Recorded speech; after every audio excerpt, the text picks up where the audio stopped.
Hello, this is Peter with another video.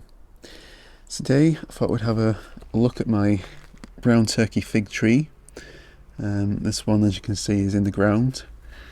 It actually produced a couple of figs last year for the first time.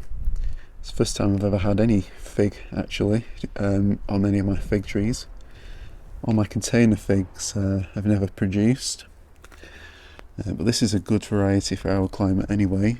So as you can see, there's lots of potential figlets at each of these nodes at the towards the ends of these tips here for this year's crop. We've got several branches with, I don't think that one's going to make it, that one's too big. It was, I think that was a failed main crop from last year, but some of these right at the top here might have a chance. And yeah, there's several different branches on it here, all with little potential figlets. So as you can see, I did attempt to airlay these branches last year. And I did that because I wanted a second one of these trees. Now, even though I have quite a few fig trees now, actually probably way too many, I do want at least one other brown turkey fig tree that I can use to plant at my allotment.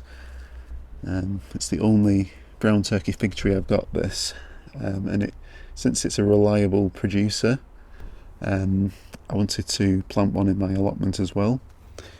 So yeah, I was looking at maybe either taking some cuttings or an air layer if one of these has actually rooted. Last year I also buried this vigorous stem that came up. So yeah, this shoot was very vigorous, as you can see. I think that was all one season's growth. And I buried it a little bit under the ground. You can see there's actually roots forming on it down there, where I buried it. So I could also cut that off and plant it into its own container. I think that's classed as ground layering if you do that. Let's have a quick look at some of these air layers and see if they've taken.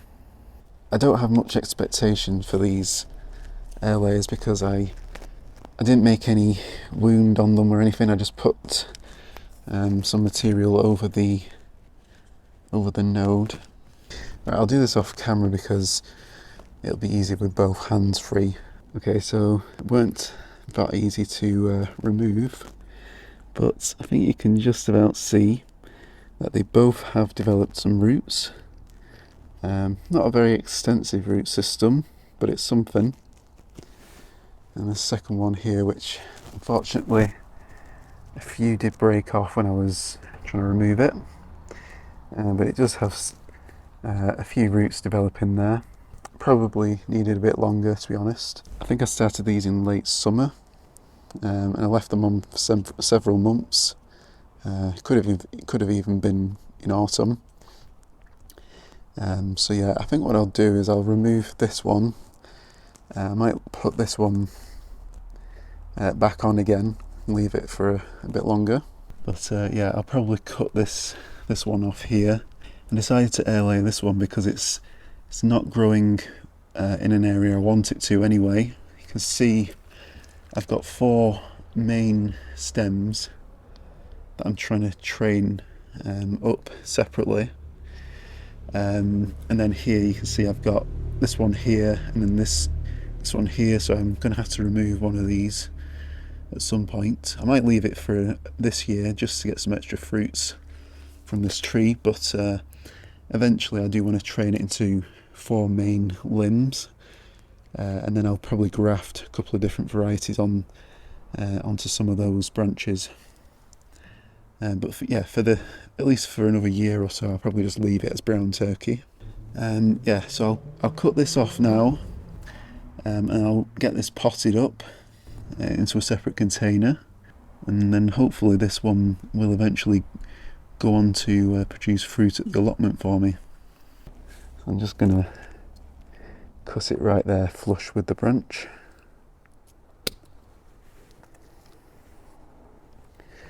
Yeah, so there's not a very extensive root system on that, but I was going to remove this branch anyway, so I'll just bury that in a pot, and with those roots it's already got, I'll probably bury it up to about here, maybe even slightly higher, and then there's a potential area for more roots to develop down there as well.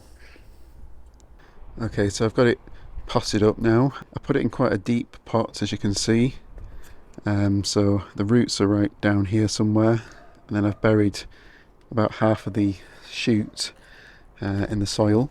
I'll give this a water now, and I'll probably bring it indoors, just to try and get it to start growing a little bit quicker and hopefully encourage those roots to develop faster. Then I don't have to wait till this wakes up in spring. Yeah, so then hopefully it will be in a position to plant out later in the year. I've also attempted to air layer this other fig. This is a Cadota variety, I believe. Yeah, Cadota. I'll check the roots on this as well.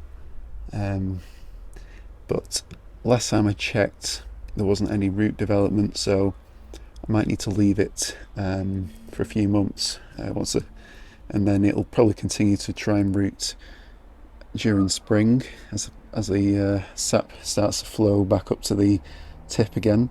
But yeah, I'll just quickly check this as well while I'm here. Okay, so there was no root development whatsoever, and inside here I could see the medium I'm using, which is coconut coir, is completely saturated. It's way too wet, so I'm going to replace this with some drier, fresher coconut coir. Yeah, that's just way too wet there. It's just going to encourage mould and rot, which I don't want on the stem. So yeah, hope you enjoyed this update on how I have been propagating from this brown turkey fig tree. Air layering is one option. Of course, rooting from cutting is the most common way of producing more plants, and now is probably the perfect time to be taking cuttings in late winter. But I'm not going to take any cuttings from this plant this year because hopefully, if this does go on to grow well, that's all I need. I don't need any more brown turkey fig trees. If this does fail and dies when I bring it indoor for whatever reason, I can always try and take some of these smaller side shoots and try and root them, or even this air layer here, or even I could even dig up this shoot here and use that for my allotment. But yeah, I'm going to focus on letting this grow this year, and hopefully I will get a few more Brabers, which is the first crop of figs from this tree this year. So yeah, I hope you enjoyed this video. Don't forget to like, subscribe and hit the notification bell to be alerted when I release future videos. So yeah, thank you all for watching, and I'll see you next time.